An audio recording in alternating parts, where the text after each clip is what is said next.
سبيل الدموع سبيل مريح تنهدى يا صاحي كي تستريح۔ قرآن مجید فرقان حمید نے جناب ابو بکر صدیق رضی اللہ تعالیٰ عنہ کی تعریف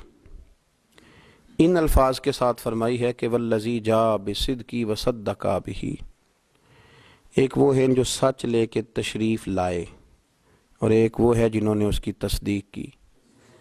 سچ لانے والے مدینے والے محبوب علیہ السلام اور تصدیق کرنے والے حضرت ابو بکر صدیق رضی اللہ۔ ایک وہ جو سچ لے کے تشریف لائے اور ایک وہ جنہوں نے اس کی تصدیق کی۔ کہا اولئک ھم المتقون، دونوں ہی پرہیزگار ہیں، دونوں ہی پرہیزگار ہیں۔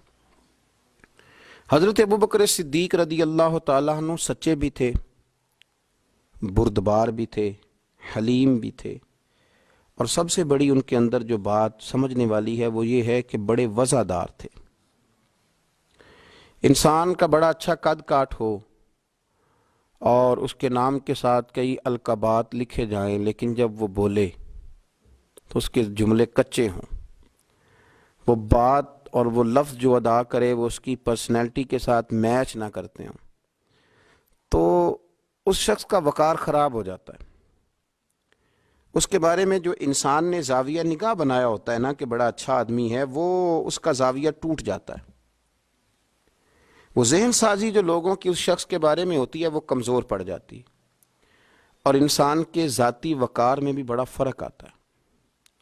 نبی کریم صلی اللہ تعالی علیہ وسلم نے اپنی امت کو بردباری سکھائی،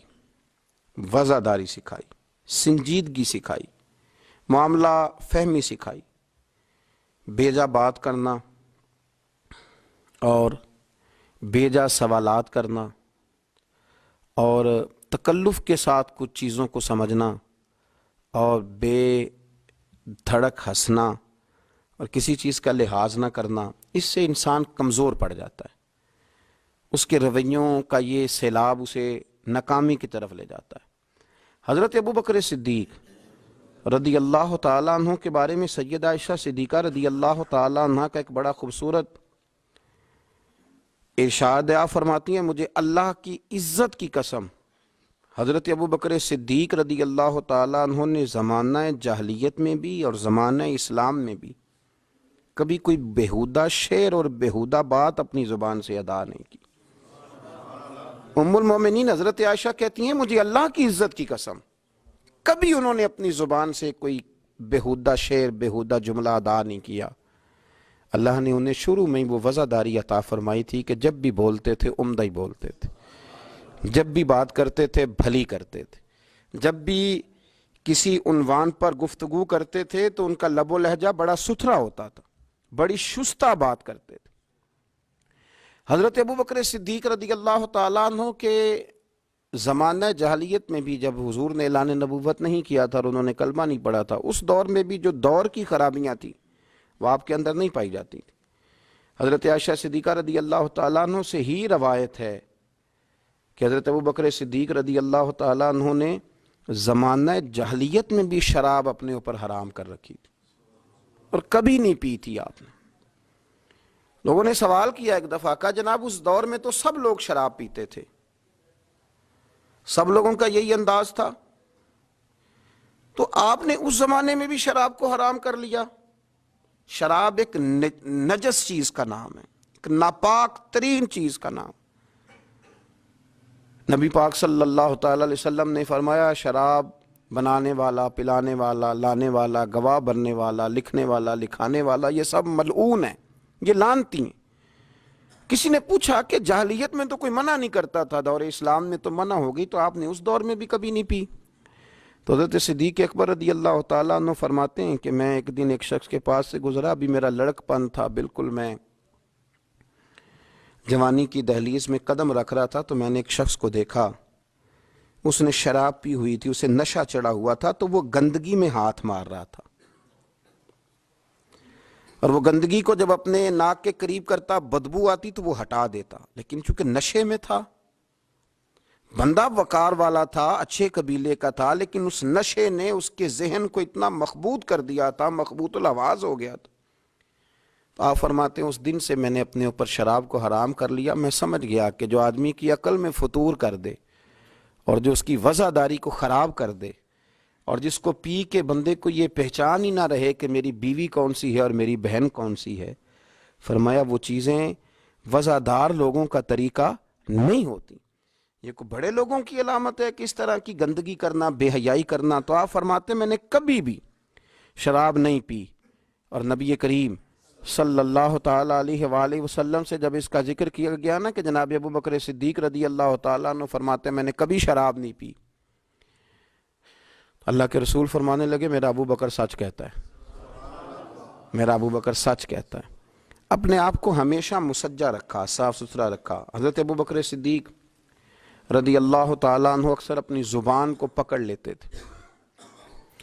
اور اپنی زبان کو پکڑ کے کہتے تھے کہ تو نے مجھے بڑا پریشان کر دیا ہے،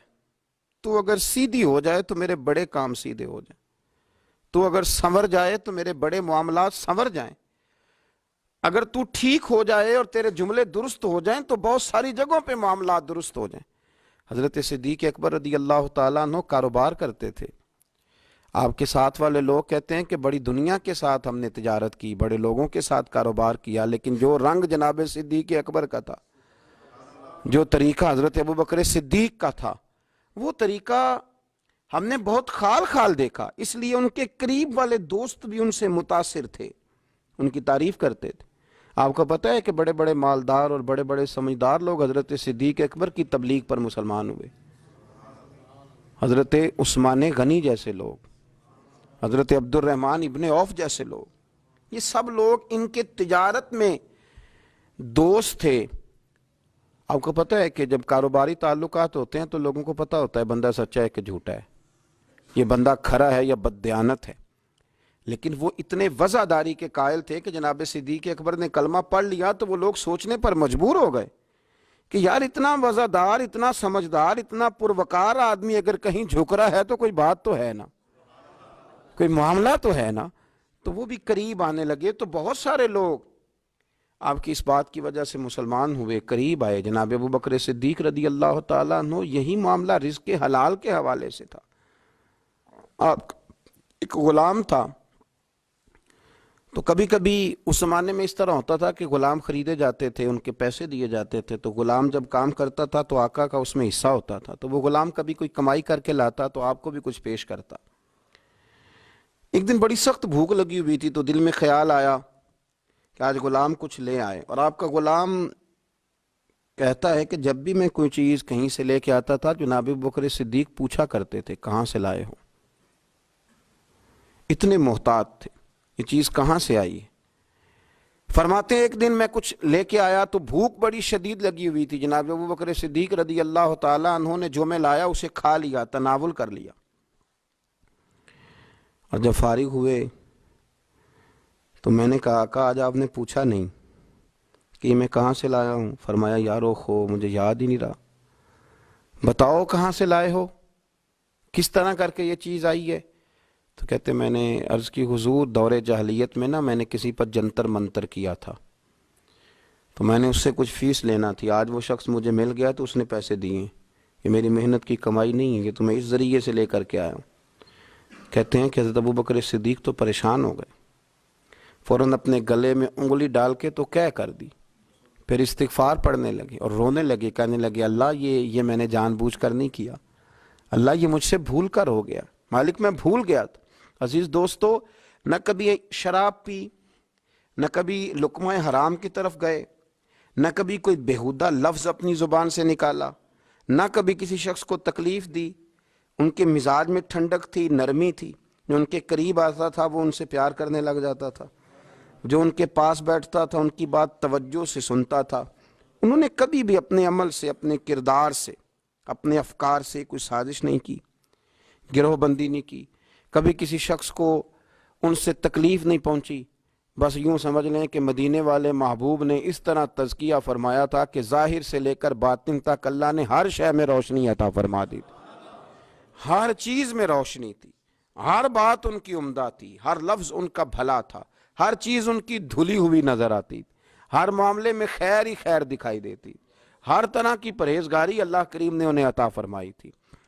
اور جب وہ لوگوں کے بیچ بات کرتے تو پھر بھی بڑی صاف ستھری بات کرتے، جب وہ کسی سے ملتے تو بڑے وزیدار ہو کے ملتے، اور جب وہ کسی سے وفا کرتے تو پھر بھی رنگ ان کا نرالا اور انوکھا ہی ہوتا، کسی کو کچھ دیتے تو پھر بھی ان کی طبیعت میں مٹھاس ہی ہوتی۔ انہوں نے اپنی وفاداری، اپنا تقوی، اپنی پرہیزگاری اس کو ہمیشہ قائم رکھا۔ میرے نبی کریم صلی اللہ تعالی علیہ وسلم نے اس بات کا ان لفظوں کے ساتھ تذکرہ فرمایا جب ایک شخص نے آ کے عرض کی حضور آپ سے ملنے آیا ہوں، دوبارہ آؤں تو فرمایا مجھ سے ملاقات نہ ہوئی تو میرے ابو بکر سے ضرور ہو جائے گی، اس سے ملنا۔ ایک شخص کو نا نبی پاک خرچہ دیتے تھے، ماہانہ اس کو حضور دیا کرتے تھے، تو رسول کریم صلی اللہ تعالی علیہ وسلم سے ایک دفعہ عرض کرنے لگا کہ یا رسول اللہ صلی اللہ تعالی علیہ وسلم، میں آپ سے پاتا ہوں تو میرے گزر اوقات ہوتی ہے۔ تو گویا اس کے سوال کا معنی یہ تھا کہ اگر آپ نے ظاہری پردہ کیا تو حضور نے فرمایا میں نہ ملا تو میرے بعد ابو بکر کے پاس آنا۔ یہ تعلقات نبھانا جانتے ہیں، ان کے اندر وفاداری ہے، یہ چیزوں کو سمجھتے ہیں، تم ان کے پاس آنا۔ اور پھر انہوں نے ان ساری چیزوں کو نبھایا، پھر پورا انہوں نے اس بات کو کامل کر کے دکھایا۔ حضرت ام ایمن رضی اللہ تعالیٰ عنہ فرماتی ہیں کہ رسول پاک علیہ السلام مجھ غریبنی کی ہمیشہ مدد کرتے تھے، حضور میرے پاس اکثر آیا کرتے تھے، مجھے نوازا کرتے تھے۔ آپ فرماتی ہیں کہ جب نبی پاک علیہ السلام نے وصال فرمایا تو میں بڑی پریشان ہو گئی، کون میرا خیال کرے گا، کون آئے گا، اور کون ہے جو اتنا وفادار ہے، اتنا سنجیدہ ہے، اتنا رسیلا ہے، اتنا میٹھا ہے کہ جو اتنی باریک باریک باتوں میں بھی اپنی وفاداری قائم رکھے گا۔ آپ فرماتی میں بڑی پریشان تھی اور رو رہی تھی، دروازے پہ دستک ہوئی، جب میں نے دروازہ کھولا تو ابو بکر صدیق بھی تھے، عمر فاروق بھی تھے۔ فرماتے ہیں کہ میں نے ان دونوں کو دیکھا کھڑے ہوئے، تو پھر میں نے پوچھا کیسے آئے ہو، تو کہتے ہیں ان کی آنکھوں میں بھی آنسو تھے اور میں بھی رو رہی تھی۔ تو عرض کرنے لگے کہ اماں جی آپ نے فکر نہیں کرنی۔ حضرت ابو بکر صدیق فرمانے لگے جب تک میں موجود ہوں میں حاضر ہوتا رہوں گا، آپ کو فکر کرنے کی کوئی ضرورت نہیں، جب تک میں ہوں میں ہوں۔ انہی ان کے اخلاق پر، انہی تعلیمات پر، یہی ان کی وفاداری تھی کہ جس پر میرے رسول پاک علیہ السلام نے فرمایا نماز میرے ابو بکر ہی پڑھائیں گے۔ حضور جب علیل ہوئے ظاہری طور پر تو فرمایا نماز ابو بکر صدیق پڑھ۔ اچھا مزے کی بات،